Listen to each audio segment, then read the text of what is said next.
You are listening to the Evolvepreneur AI Advantage Show, and I'm your host, Richard Wray. My mission is to help entrepreneurs understand AI and use it to their advantage. Join me today where we dig deep with our guest and get you the best concepts and strategies. Today's special guest is Kimberly Spencer. Kimberly Spencer is a high-performance coach, Amazon best-selling author, TEDx speaker, and founder of crownyourself.com and CEO of Communication Queens. Her work has been featured on Netflix, The CW, ESPN, NPR, CNBC, and Forbes. Today, we're talking about AI-powered personal branding, unlocking success in the digital age. Kimberly, welcome to the show. Thank you so much for having me, Richard. Actually, it was in Currumbin that I did my TEDx talk. Oh, amazing. So, yeah, right down there in Gold Coast. Very close to where I live. Absolutely. Fantastic. Okay, so, now you know where I am. Whereabouts in the world are you, Kimberly? I am now outside of Austin, Texas. Fantastic. An incredibly creative place at the moment. So, look, let's dive straight into the questions. Look, you've got this incredibly impressive resume, but when did you first realize that AI could help with your work? Well, I'm blessed to be a part of Peter Diamandis' mastermind, his A360 mastermind. And when I was at the digital one last year, because I had just had a baby, I was blown away at AI, and that was even before ChatGPT came on the scene, at just the potential. And these past 6 months, since the evolution of ChatGPT came out, and me seeing how we implemented that immediately into our strategies for our agencies, for our clients, for getting them booked on podcasts, for doing research, ideation, that in and of itself was phenomenal. But then when I saw, okay, what are all these other AI spinoffs? There's ChatGPT that most people know about to a degree. Not everybody has tested it, but then there's these AI spinoffs, like ones that we've used for podcasting.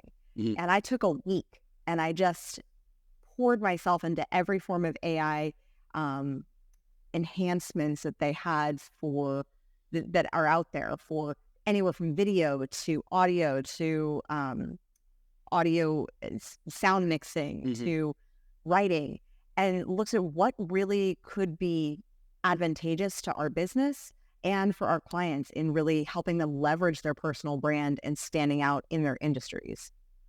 Really interesting. So that actually leads into very nicely my next question. You help people with personal branding. Explain what that is. So how I look at personal branding is that you are showing up congruent with who you are inside and who you believe you are inside. Sometimes we have beliefs of who we are inside that does not necessarily coincide with who we divinely are, shall we say, but we, beliefs of unworthiness or I don't deserve that and whatnot. But then there's a projection of who we're putting out into the world. And if those aren't congruent, who you're presenting yourself to be, your skill set, your marketing, your branding, all of those pieces, and who you are internally, there's going to be discord among the parts, in essence. And so what I look at as a coach is bringing everything into one holistic story that allows your audience, when they see and hear, interact with you, that you're the same person when you go on a podcast, as when you meet in person, as when you show up on social media, as when you show up as a parent, and in every area, it's the same embodiment of the same person, so that you're not masking qualities of yourself in certain spaces. Like a common one, for example, that I see is people are very confident on Instagram, and to showcase themselves, and they feel very confident in sharing, this is what I stand for. But then on Facebook, they are a little bit more withdrawn. They aren't saying, they aren't challenging as much because their judgy family members are on Facebook, and they're like, I don't want my family to look at my coaching stuff or how I am as a leader. So the congruence between platforms, the congruence between who you are at work and who you are at home, so that you have a form of holistic success. And that's what I see success as, is when everything is whole as one unit, rather than compartmentalized and boxed off, because that's not life.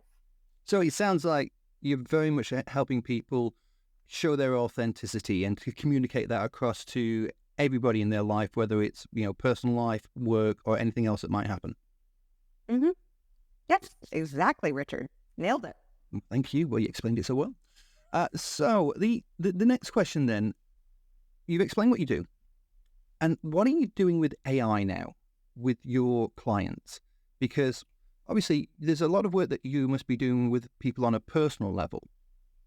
And there must be a degree of psychology that you're applying with the style of work that you're doing. But AI is not about psychology in this case. How are you using it?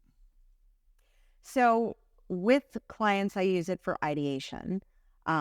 If we have a session that's more toward expanding their minds as to what is possible, sometimes people don't know what can be possible until they actually see it because they have the blinders on.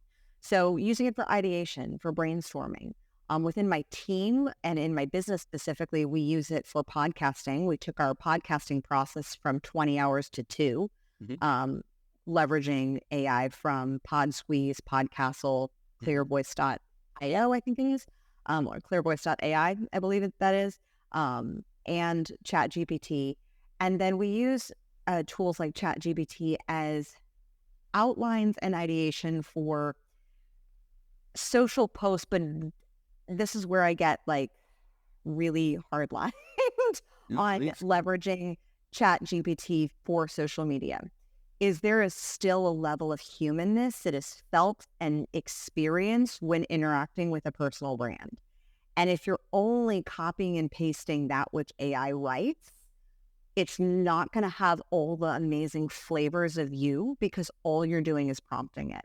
So you can do the best to say, oh, give it a more cheeky tone, give it a more rebellious tone, give it a little bit more of a polished tone. And it can adapt the tonality, of course, and it can throw in emojis and whatnot. But there are certain cadences to our own communication that are authentic to who we are. And so I say, if you want to use and leverage a tool like ChatGPT, it is a tool. Let it outline, let it give some ideas, and then do your best to make it your own. Make it special that is more to you. Yes, it will speed up your content production in a personal brand and in a business brand. And don't just rely on it as being the default. And I saw that consistently back in January. In fact, I have a friend who's the queen of organic marketing.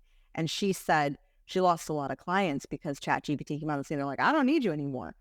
And now we're seeing the pushback on the flip side of people saying that was written by an AI. That very clearly, those are basic points that you're making in that was not written by you.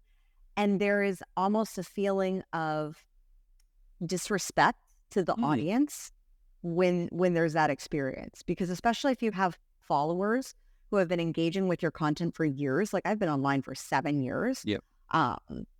I know our social media numbers for Crown Yourself, we lost our account because it got hacked.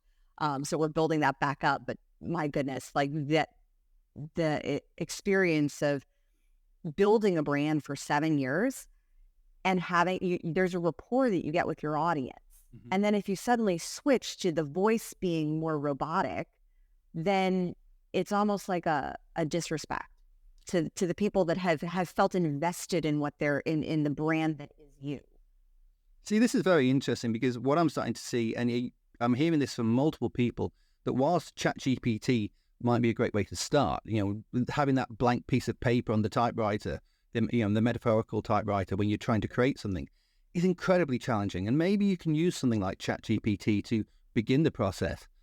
But people can tell about authenticity. They can tell when it's, as you say, when it's a ChatGPT, there's that whole vanilla flavor to it. And what I'm hearing, and you're a perfect example of this, is the skill sets that exist right now about making it authentic, making it real, making it feel like it's truly your voice, still incredibly important. It's so crucial because it's that voice that people fall in love with the brand. And I always love to use Elon Musk as an example. I don't know him personally. But if you look, he still is engaging to a level he's aware of his personal brand. And it's not a robot. It may be really, really good, but I don't know. As far as I know, it doesn't seem robotic. No. Because there's still a level of personal engagement energy. And I do believe that people feel energy. I mean, Nikola Tesla was the one who said everything is frequency and vibration. Yeah. And so the energy that you're putting into the videos that you create, the podcasts that you create, like I love on podcastle.ai, which we started leveraging, like you can implement some of your voice and it will have a pretty spot on vocal match to you. And yes, you can have it record a whole podcast episode, but is that fully you? Or if you just want to have it like fix a few words or say something differently or just say a sentence differently, that you're like, oh, I listened back and I could have said this better or more clear or more concise, then that's where you can leverage the tool like that. But if you're defaulting to the tools to being a crutch, it's like a chef with the difference between a chef with a knife versus me with a knife in the kitchen. Basically, my husband's a chef. I have no idea what I'm doing. And like, I know that I can use the tool to a degree, but I'm not pretending that I'm going to know how to make like cassoulet or something really fancy that I know my husband could make, because I know how to like use a knife, kind of. Each is a tool, and when we default to the tool to be the thing that creates the thing, that's when we lose a bit of our humanity in a way. Yeah, this is a thing that I'm starting to see emerging in so many places now, and these traditional skills, and also not trusting the AI to do all your work. Great for kind of math work and kicking things off, but I kind of use the analogy of being able to read a map. So many people now, they whip out their phone, they use the GPS on it, but could they actually unfold that big piece of paper and read a map? Maybe not. And there's a challenge there, but people with more traditional skills, and I would say you have a traditional set of skills where you help people in this way, these are not going to go away because of AI. No, and even with AI you can tell AI to write a metaphor. AI was phenomenal in helping me outline my book, because I had the problem when, as I've been going into venturing, writing a solo book instead of the compilation book that was an Amazon bestseller, I struggled with I have too many ideas. I'm the visionary entrepreneur. I know my role, and it's the too many ideas. And I struggled with where do the ideas go? How do I format them? And so I plugged it into ChatGPT. I said, this is the basis, this is the theme. How do I outline it? And then I was able to move my pieces into place. But ChatGPT helped me create the format rather than, which I actually think a lot of creative people struggle with. Yes. Of how do I format my ideas and take this whole conglomeration of thoughts and pour them into just a linear model? That is what ChatGPT can really thrive in. And along with, outlining books, outlining options, creating contracts. I've even seen it do some pretty phenomenal diagnoses with that. And I have heard Peter Diamandis say regularly that he believes in the not too far future, doctors may have to consult AI before even prescribing anything or recommending anything or diagnosing anything. It's quite possible. And I know people fear AI in some ways with oh my gosh, it's going to replace certain jobs. And it definitely will. And I think it will allow us to evolve more creatively as a species and more consciously if we choose it. And I think this is one of the things that people should see as a positive of AI. Well, there will undoubtedly be some jobs that will disappear, but that happens with every new technology. But to actually enable people, regardless of their educational background or what part of society they may be, or maybe even how much cash they've got in the bank, they actually can access tools that are going to help them be successful in a way that they've maybe not ever had before. It democratizes so much. And the ability to say that you can go from ideation phase to having a business plan to putting, a proposal for funding in place, to creating your contracts, to then outlining your best-selling book. All of these pieces can be you leverage with the partnership and collaboration with AI, but we always need to know who is in command of the actual ship. Yeah. And I know that that's where, many people have their concerns about AI taking over. Um, I think one of the things that AI is doing phenomenally is it's doing something that the educational system has failed in many ways to teach us how to do. The traditional educational system has taught us how to have an answer. We know how to get an answer, how to have an answer. We don't know how to ask a really good question. AI requires us to learn how to be really good questioners. It requires us to give clear, specific prompts. And having been in a coaching industry for 7 years now, I have seen that the number one question that most people find most difficult is like, what do you want? And they have a whole list of what they don't want. The thing is that you can't go into AI and say, oh, I don't want this, and I don't want this, and I don't want this, and I don't want this, because that's not giving them it direction as to where it wants to go. So I actually have a belief that AI has the possibility of training us on how to ask better questions and on allowing us to be a little more solution focused to try to get the answer that we want, or in a way that we want it. And I also believe that it's allowing us to train for thinking in the way of what we want, not just thinking about what we don't want, but thinking of how do we get what we want by leveraging AI. And that's what being in command is. Yeah, I think you bring up some very good points. I mean, there is the role, which I don't know how long this role will exist for. It may be a fleeting one, of prompt engineer. So somebody who can actually sit there and you tell them what you want, almost as an intermediary for typing things into Chat GPT or whatever. But the grand irony for me in all of this is that typically when a new technology comes along, it's not unusual for older generations and demographics to have a challenge with it as younger generations grasp it and run with it. The irony here is that, the sort of skills that people have developed in the past, they may be more applicable to AI, and in using the exact term that you used earlier on, the democratization, this is the great leveler. It's almost like a fountain of youth in that you can actually use it regardless of age. If you embrace it, you can use it to do things that you may not think that you can. And I think there is magic when we remove the barriers.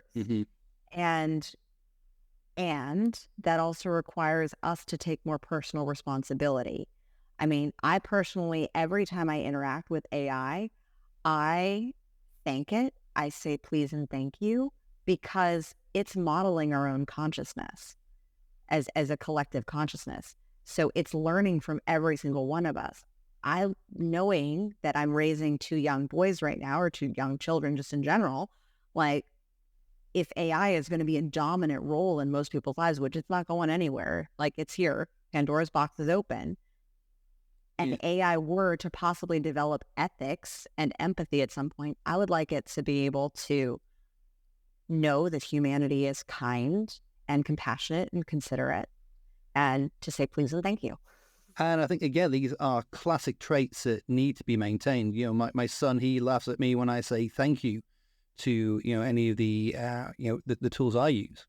When I say, hey, play this piece of music. And it's like, no, we need to maintain these things, because if you're not saying it to the AI, are you going to keep saying it to people? When will this go away? And it's, as you absolutely rightly say, it models or mirrors us. And we've seen some truly horrific examples of where AI has mirrored the more negative parts of society.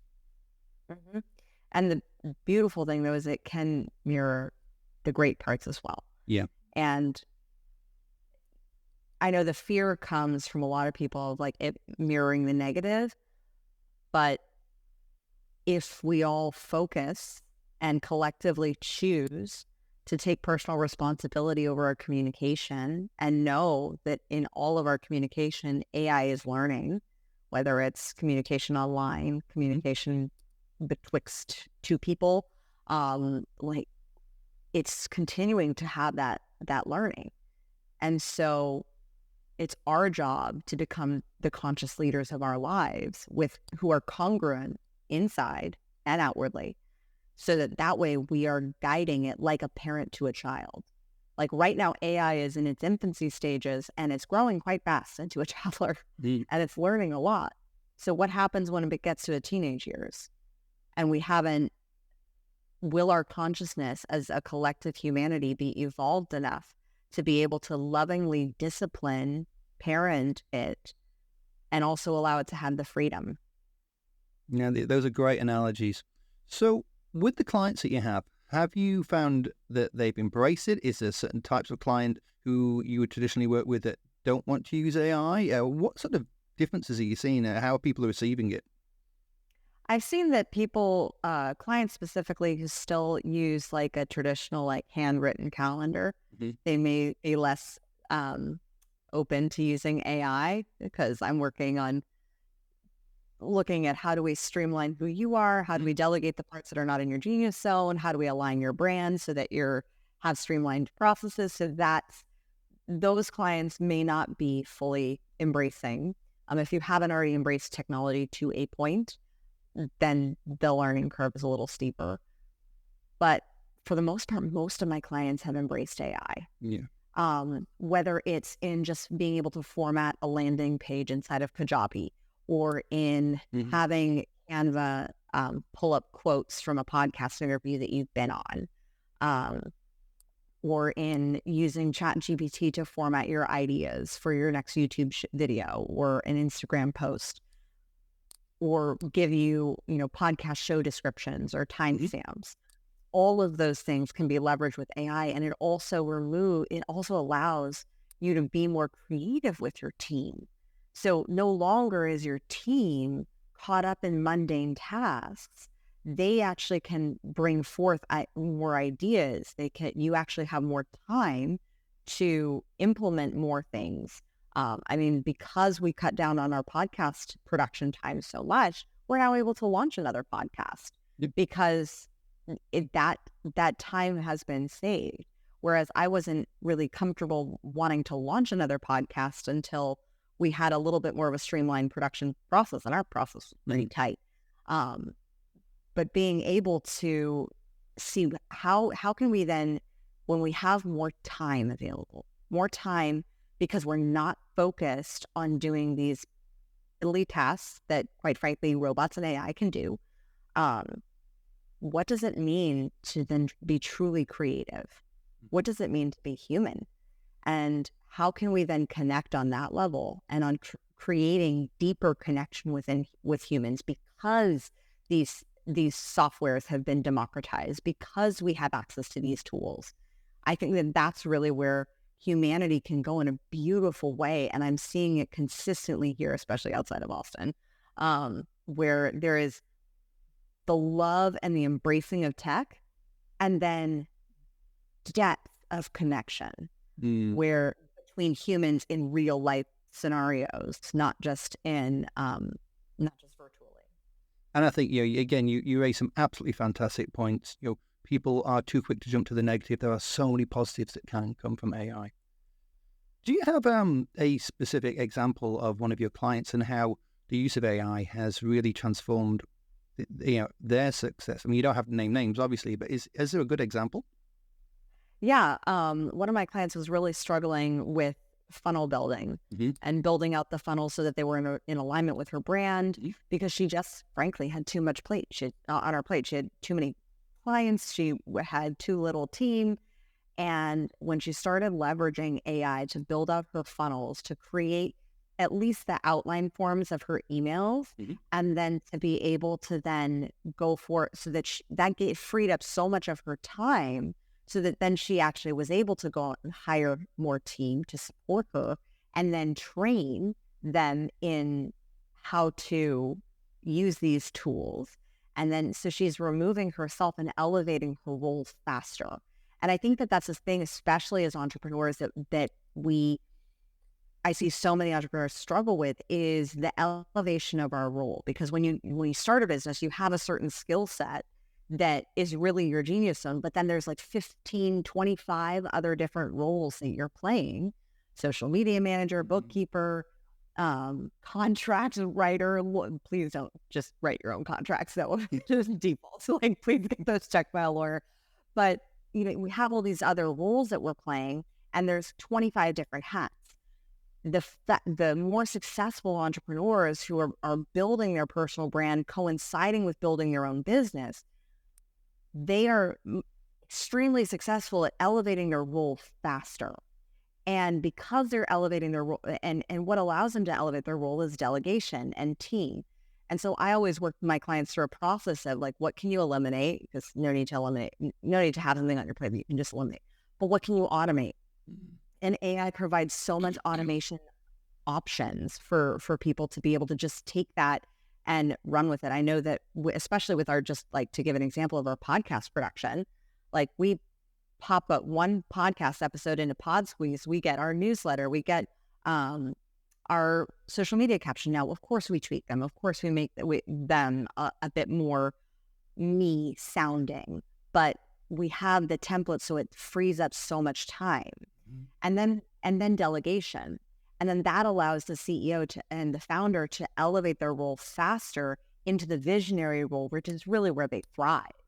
And so if you can start operating in the visionary role more often, then that allows you to steer and command the behemoth of the business, of the empire that you're wanting to create.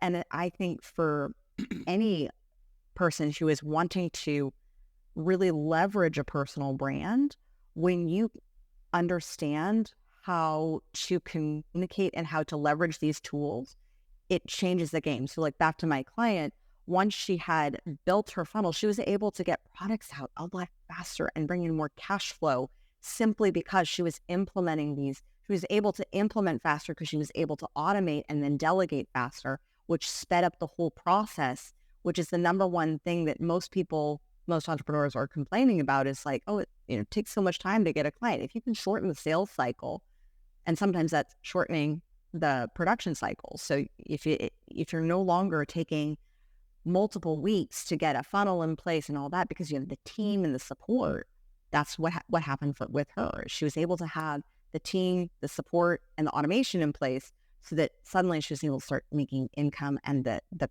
car started to get pushed a lot faster, because the hardest place to go from is like a dead stop. But if it's just, especially if it's just you pushing, and then getting that momentum, getting that traction. Once you gain that traction, then suddenly the car it's like, oh, am I even doing anything? Like, I guess I am still kind of guiding it, but the car can still go. Now it's moving. Now it's absolutely, and it's momentum. Yeah. And you can't buy momentum. You've got to create momentum, of course. Yeah.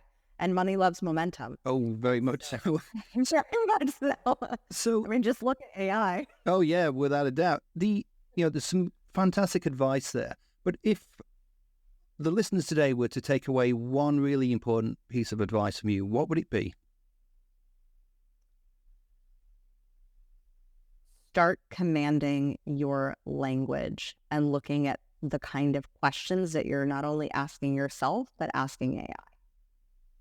And then because Richard Bandler, the founder of NLP, not natural language processing, but neuro-linguistic programming, said that the quality of your life is determined by the quality of questions that you ask. We are now being required as a society to ask better questions in order to better leverage these tools. How can you ask more outcome-oriented questions that allow you to solve problems faster? Makes great sense. Kimberly, where can people find you, and what new projects or exciting events have you got coming up soon? Well, you can find me for coaching at crownyourself.com and for our podcast guesting agency at communicationqueens.com. And I'm very excited. We have our monthly podcasting party that we have coming up, where we host heaps of podcasters. And you can tell I've lived in Australia because I said heaps. And podcasters and podcast guests come together so that we really create community and collaboration, being able to spotlight each other. And I'm really, really excited for the launch of our Communication Queens podcast, which is coming out in September, where I will be doing story coaching on building the brand and the story so that it resonates with audiences when you go on shows. Exciting stuff. Well, Kimberly, thank you for your time today. It's been really interesting. Thank you so much, Richard. It's been a pleasure. Well, that's a wrap on another awesome guest episode for the Evolvepreneur AI Advantage Show. Just before you go, if you like this episode, we would be very grateful for a 5-star review. Please also consider recommending the show to a friend or two. Make sure you subscribe for future episodes at the AIadvantage.show right now. Until next time, I'm Richard Wray, and if you're an entrepreneur, get the AI Advantage today. Bye.